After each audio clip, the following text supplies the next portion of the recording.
Last week's video discussed the purpose and function of the militia.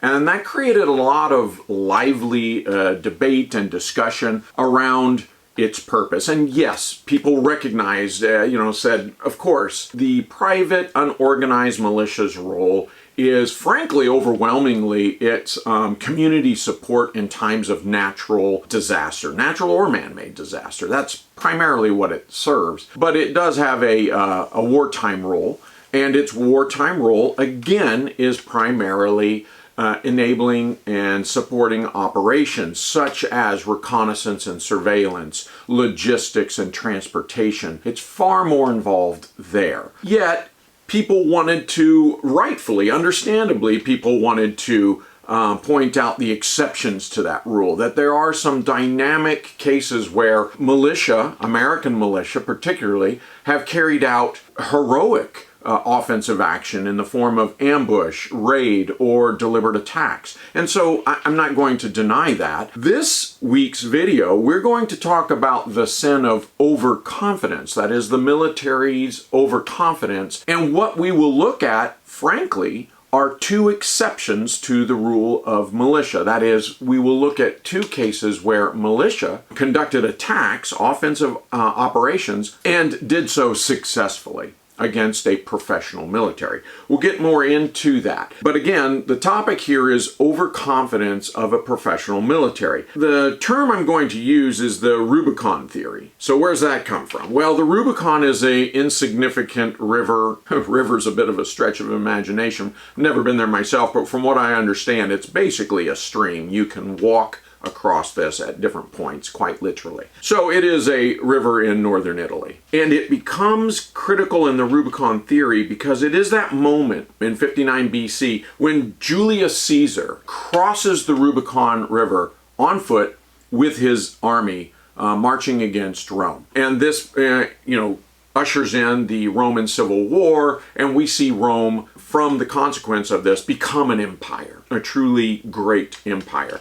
that can, thrust its military presence across the globe. And there is that moment when he's standing there looking at the river, and he knows the rule. The rule is no army can come south of the Rubicon. That is, the rule of, and it has been a rule for hundreds of years, that's the rule of the Senate. So he knows he's not allowed to go south of that. And the Rubicon Theory says then, at some point he makes a decision. He says the die is cast, and he starts walking across that river, and he's followed by his army. And the die is indeed cast for history at that point. And so the Rubicon Theory talks about this, and it's really about a decision-making theory, if we're going to be honest. In sports psychology and educational psychology, this is called arousal levels. Let's talk about it on an individual level, and then we'll see it on a larger level. So the microcosm to the macrocosm. The microcosm is that individual. And let's take a basketball player. And the basketball player's arousal levels, and you might call it awareness levels. I wish they had,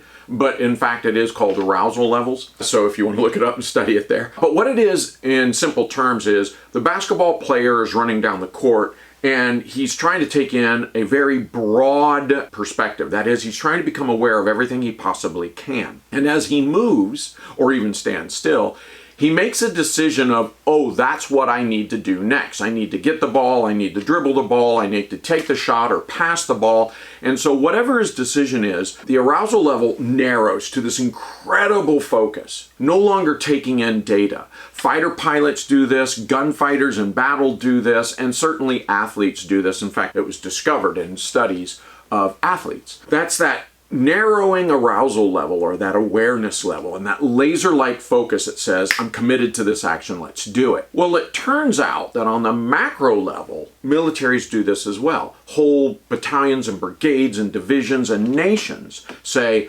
okay, I'm going to take this action. And it's interesting what happens. In basketball, it happens almost lightning fast. It happens, and as soon as that action is done, the athlete's arousal level broadens. They start taking in actions from everywhere at once. You see this mimicked in the OODA loop, in John Boyd's OODA loop. And of course, the OODA loop was discovered through observing and experiencing fighter pilots, right? Jet fighter pilots in the jet age, obviously. They have a lot in common. The OODA loop describes one aspect of this decision making, and the arousal levels tend to describe the other, again at an individual level. When this happens at large unit levels, it doesn't transition from narrow focus to broad focus so quickly. And this is where we start to believe our own stories, our own lies. Our hubris, our self-confidence takes over. And maybe that's necessary. Some element of that is necessary. Otherwise, we get into this Pickens called the ready, aim, aim, aim, aim, aim, aim, aim conundrum. We never pull the trigger. On large staff, on nation level decision making, you have to get that narrow focus where you say, pull the trigger now, let's do this. And unfortunately at that time, your arousal levels are no longer taking in all the various pieces of information, or at least the decision maker isn't. And it appears to be overconfidence. I would argue it is overconfidence. I've decided this course of action, execute. Even if that execution takes hours or days before they can gain situational awareness again. And so this is the Rubicon Theory. And when making a decision, which is necessary, when committing to a decision, which is necessary, committing acts to that decision, we run the risk of overconfidence. I don't think that there's any way of avoiding this. Guderian and Rommel and Patton talked about this as the inherent risks of battle. Lots of words there, big theory. What does it mean? Well, it means that when we commit, we better commit with as much useful information as we possibly can. The Marines have institutionalized the 70% theory, or at least they had in the 80s, 90s, and early 2000s. I don't know if they still teach it. I certainly hope they do. And I wish the Army would follow the same.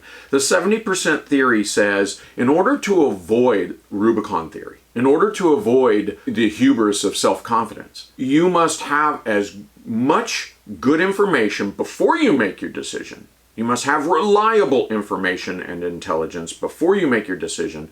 And once you make your decision, realize that you're only 70% correct. You do not need a 100% plan to start movement. And in fact, it is counterproductive to have a 100% completed plan. We become emotionally married to the plan. We shut out other pieces of information that can be critical to us, and we ignore them somewhat out of necessity, but because we have married ourselves to this 100% plan, we're right, we know we're right, and if you don't believe us, just ask us again. And this is the hubris that is fatal. So it is better to step off with a 70% plan that you know is flawed, that you know is incomplete. And this hopefully, although we do have moments of laser-like focus and commitment to action, hopefully it allows us to open up that arousal level at least enough to accept, okay, how is the enemy responding right now? How is the weather, conditions? And this is again getting back to that OODA loop, right? The last part of the OODA loop is it's action, and then it spins back to say, observe again. What happens when this doesn't happen? Let's go back to April 19th, 1775, and we have the Battle of Lexington and Concord. There's a lot said about Lexington and Concord, and I am going to talk about that, but before I do, I will tell you this. Victory or defeat, there's great honor in historic battle. There really is. I'm embracing that. I'm not making fun of it at all. But the tendency is that those notions of honor and dignity wind up marring our historical perspective and our historical narrative. That is how we tell the story. Thermopylae. The 300 Spartans ignores the fact that I think 7,000 Greek fought in that battle. This is not to diminish the role or the contributions of the 300 Spartans. I think you can make an argument the battle wouldn't have even happened without them.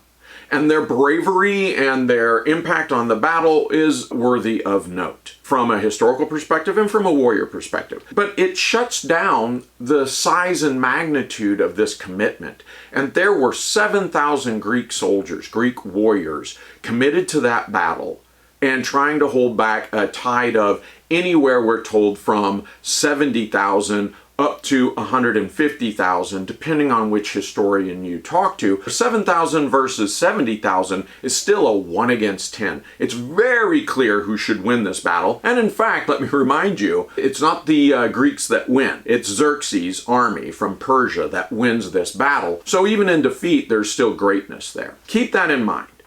Because the Battle of Lexington and Concord, we tend to focus on the initial fights, right, in Lexington and Concord. And we say, yeah, there were 80 Minutemen and there were 120 British regulars. That's true.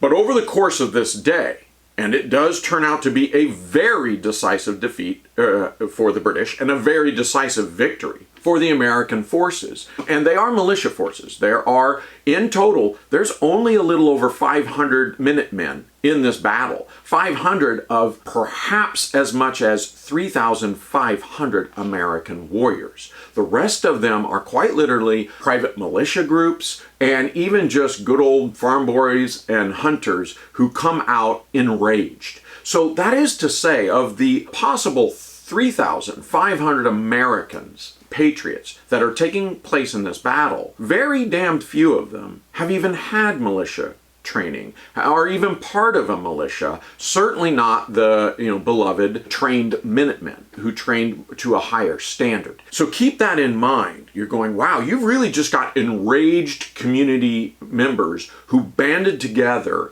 in a moment's notice and took up arms. So 3,500. How many British forces were involved? Well, it was 120. No, you have multiple British regiments that are nominally under Colonel Smith, and one of the regiments, they're being so badly mauled that one of the regiments has to leave Boston on Colonel Smith's retreat to protect them, to grab them, help form up, defend them, and pull them back into. There is a rescue operation. That's how badly this goes for them. 1,800 British soldiers, not 100, not 200 or 300, but 1,800 British soldiers are involved in this fight, and they are outnumbered almost 2 to 1 by the end of the day. What's the outcome of it? Well, tactically speaking, there were 50 Americans killed in action, 39 wounded in action, and 5 missing in action. U.S. Patriot casualties were 94 casualties in total. The British casualties of their regular forces and very heralded regiments of foot and everything else, had 73 killed in action, 173 wounded in action, and 26 missing in action, presumed dead. That is casualties of 272 compared to only 94 American casualties. That's a 1 in 3. That's 1 in 3 of angry, armed American citizens forming into ad hoc militia groups and taking the fight for miles over the course of an entire day to the world's best land army and crushing them. It wasn't just a tactical victory. It was a strategic victory. It was a strategic victory because this was the rallying cry. This is 1775. This is more than a year before the Declaration of Independence. And you can see that America already gears up, and they have this rallying cry, and it was just a terrible strategic defeat for the British. There were heroic acts on all sides. This isn't a yay, us versus them. I mean, it is fair to praise both U.S. and British warriors alike. It illustrates the effectiveness of an enraged militia over an overconfident professional military. You know, it's a great piece of history. It deserves the attention it gets. It's far more reaching than merely the shot heard round the world with a handful of people in the initial opening fire. It extends to thousands and thousands of people involved over the course of a day. And America was on the giving end. America was on the giving end here, so we like this story. We like less the story of the Battle of Mogadishu in October 2nd and 3rd in 1993. A couple hundred years later, we're on the receiving side in a foreign country. And it's not that I don't believe that we should have been there. We can argue that another time, another place. We need to look at the overconfidence. We need to look at the Rubicon Theory as it applies in this battle. And yes, it involves yet another militia, but it isn't us. We are the world-class best military in the world at that time, inside of Mogadishu, inside of Somalia. And in our hubris, in our desire to help a humanitarian situation that was exasperated by martial conflict, that is, this is a complex humanitarian crisis, we needed to the American people as a government under Secretary Ash Carter, we needed to downplay the power of those mere warlord militias. Those mere warlord militias, a dozen years earlier, were a professional military, airborne forces, mechanized infantry forces, artillery, and they took the fight to Ethiopia in the Gadsden War and crushed Ethiopia. They seized large parts of Ethiopia. And what saves Ethiopia is the Soviet Union, 1979, the Soviet Union, Eastern Germany, and Cuba come in and fight against Somalia. And the Somali military holds their own against them, continues to win for a short period of time, and then starts to lose, but plays a very effective retrograde action that the Soviets and the East Germans are having a difficult time breaking. It is not until the Somalis hold up at the very end of the Gadsden area in the mountainous region that there is a brilliant maneuver by the communist forces with Ethiopia, Russia, Soviet Union, Eastern Germany, and Cuba. And what it is probably the only time that there is a true air mobile, air assault, yes, this is helicopters, lifting light mechanized infantry and pulling them over to the flank of the Somali forces, cutting off their retreat. So they did an air assault, mechanized infantry maneuver, vertical maneuver. Just a brilliant maneuver, and it did finally defeat the Somalis. And so I'm telling you how incredibly powerful they were just 12, 14 years earlier, and then of course everything falls apart for the Somalis after that. And America, particularly again, Secretary of Defense Ash Carter, needed to downplay that kind of prowess, that military prowess of Somalis. So we labeled them mere warlords and, backwoods militia. Well, they were. They were warlords, and they had broken into various competing militias. That was complicating the humanitarian effort. And when I say complicating, that's kind of an understatement. You have to understand that prior to the Battle of Mogadishu, a Pakistani platoon had been ambushed by these militia and defeated. A squad of 10th Mountain U.S. Infantry had been overrun and ambushed and defeated. Multiple aircraft had been shot down from the UN contingent. And yes, there's a whole UN contingent. Namely, what comes into this battle are the Pakistanis and the Malaysians. Alongside of the U.S. Quite literally, the Somali militia had played soccer with the head of one of the American aviators months before this battle happens. So we already have dead and wounded prior to this battle. Indeed, not included in this battle, I do want to point out that in the days after this battle, the Somali militia continued to attack the UN compound, landing a mortar round amongst UN contingents that killed and wounded even more American soldiers. So this isn't the first time the Somali militias went to kinetic combat operations, and it's not the last time either. But it certainly deserves our attention. So we have the Thermopylae complex, we have the hero worship complex, and we will tell you, depending on who you ask, well, this was a battle between 130 American warriors against, 3,000 Somali militia. There's an element of truth to that, but they're only counting Delta and Rangers. Oh, well, yes. Task Force 160 at the aviation. I'm sorry, it's 160 fighting the Somali 3,000. That's a very, very hero worship, narrow historical perspective that does not do justice to anybody involved in this. Not our side, not the UN side, American forces, and not to the Somali side either. The Somalis took under fire, engaged in this battle, 2 helicopter crash sites, 1 raid site, a convoy trying to escape, and a rescue operation trying to come in addition to the UN compound, which they fired with small arms, rockets, and mortars, and kept it under fire this entire time. They're engaging a total of 6 different targets, most of them having nothing to do with Delta Force or the Rangers. There are 3,000 UN forces in play in this one 24-hour battle. There are 3,000, and if you ask the Somalis who they were shooting at, they'll tell you we engaged 3,000 UN forces, and they're factually correct. I don't mean to diminish Delta Force, Task Force 160, or the US Rangers that did in fact kick this off, this entire battle off, and did suffer. They did suffer that Rubicon Theory. They suffered horrible myopic focus through their own hubris. All right? So they kick off a disaster. And let's call a duck a duck. But that isn't to take away from their heroics. But nonetheless, this is a disastrous defeat for the United States, and for the UN, and for the Somali people.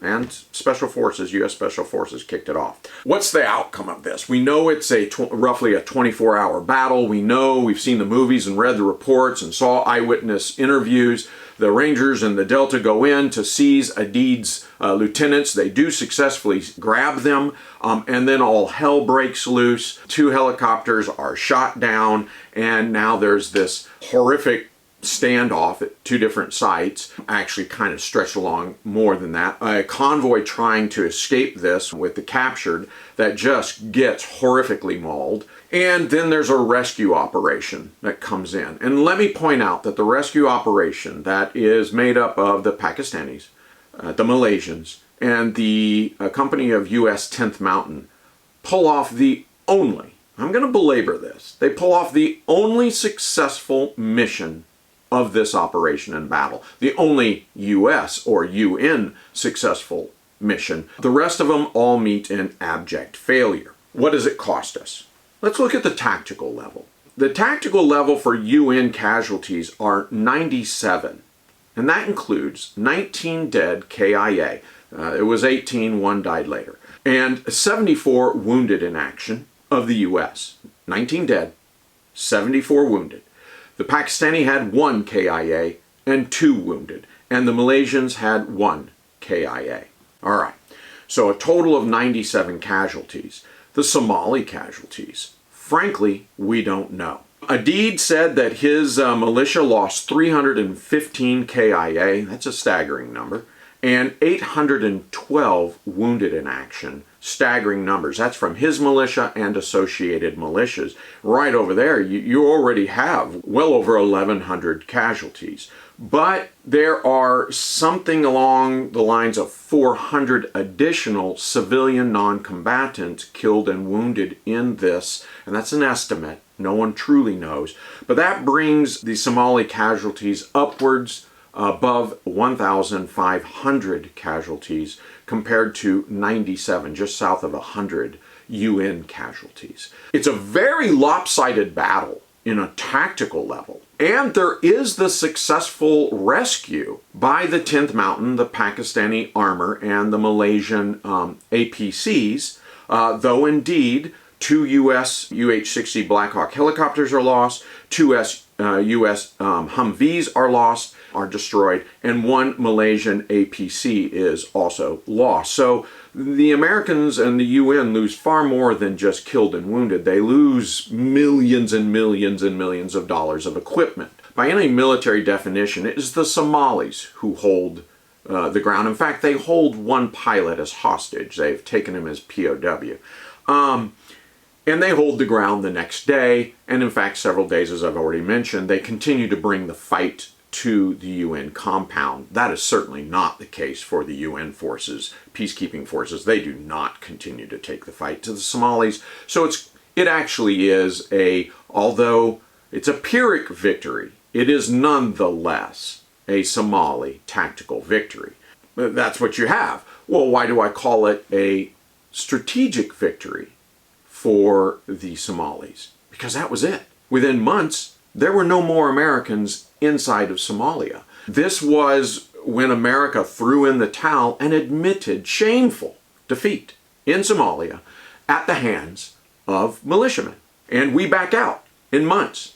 In a year, all of the United Nations closes its door and leaves quietly with their tails tucked between their legs. And who is the great loser?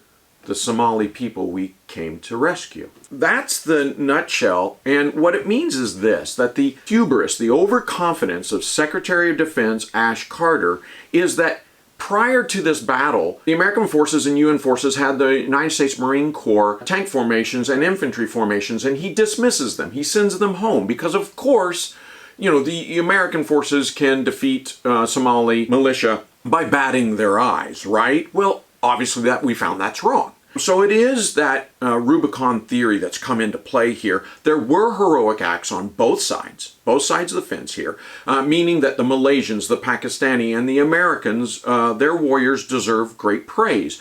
But if we're going to be fair to the Somali militia under Aidid, they won the day. By all military definitions, they won the day and continued to take the fight to the enemy.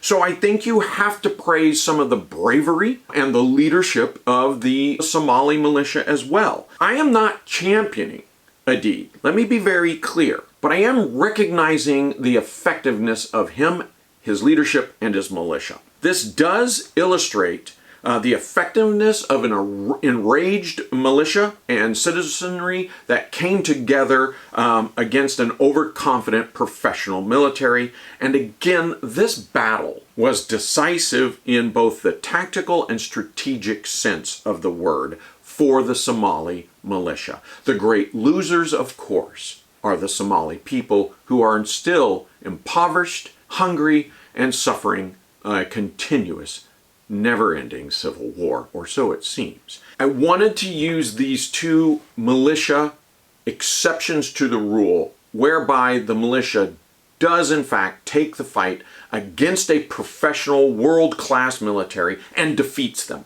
in an isolated battle, but nonetheless defeats them. And then to look at the strategic impact of those two victories, tactical victories. And I think this is important to talk about. The Rubicon Theory, again, it's not avoidable in the grandiose sense. This is how human cognition works, both as groupthink as well as individuals, and it is necessary in order to take decisive action and make a decision and follow through with an act. Yet at the same time, we need to be aware of the Rubicon Theory, and we need to make sure that as martial militia forces, as warriors ourselves, that we do march in with a 70% solution, fully prepared that it is not going to go according to plan. The enemy gets a vote, Mother Nature gets a vote, chance and circumstance gets a vote, and yes, God gets a vote, no matter how good we are. I do want to give a shout out to Everyday Marksman. Matt over at Everyday Marksman is on YouTube channel.